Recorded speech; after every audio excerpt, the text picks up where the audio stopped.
नमस्कार. आंबा लागवडीचं क्षेत्र मराठवाड्यामध्ये आणि महाराष्ट्रामध्ये फार मोठ्या प्रमाणावर वाढत आहे. या आंबा लागवडीच्या क्षेत्रामध्ये काही चुका होत आहेत. या चुका दुरुस्त करण्याच्या दृष्टीनं आणि उत्पादकता वाढीच्या दृष्टीनं काही प्रयत्न आपल्याला करता येतात का, ते आपण या ठिकाणी बघणार आहोत. पहिली गोष्ट, लागवडीसाठी ज्या जाती वापरल्या जात आहेत त्यामध्ये केशर, हापूस, त्याच्यानंतर बाकीचे ज्या जाती आपल्याकडे उपलब्ध आहेत त्या जातीप्रमाणे चौसा असेल, कर्नाटक हापूस असेल, किंवा ज्या जाती आपले बैंगनपल्ली आहे, नीलम आहे, या जातीचा आपण वापर करतो लागवडीसाठी.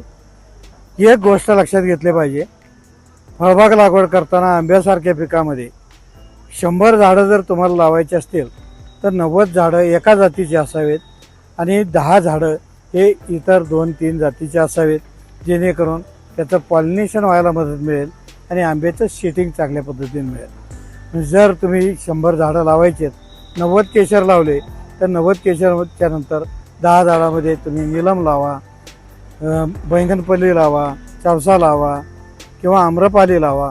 ज्या जाती तुम्हाला उपलब्ध होत आहेत ते 2-2 जाती त्या ठिकाणी लावल्या पाहिजेत आणि त्या मध्ये मिसळल्या गेल्या पाहिजेत, हे आपण लक्षात घेतलं पाहिजे.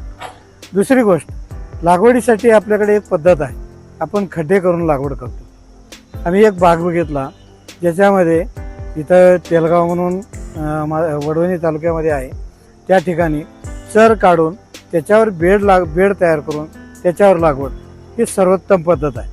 चर काढल्यामुळं इथून तिथून चर काढायचा, 1.5-2 फूट खोलीचा चर असावा. चर खताने सेंद्रिय खत, बाकीचे खत हे भरून हे खताने भरून घ्यायचे आणि त्याच्यावर तुमचा 1.5 फूट उंचीचा बेड तयार करायचा, ज्याची रुंदी 3 फूट असावी, उंची 1 ते 1.5 फूट असावी आणि ह्या बेडवर तुमच्या ठरलेल्या अंतरावर त्याची लागवड करावी. हा त्याचा बेस आहे. शेती मातीचे बोल आमच्या या यूट्यूब चॅनलला लाईक आणि सबस्क्राईब नक्की करा आणि हो, बेल आयकॉन घंटी दाबायला विसरू नका. पुढील भाग लवकरच.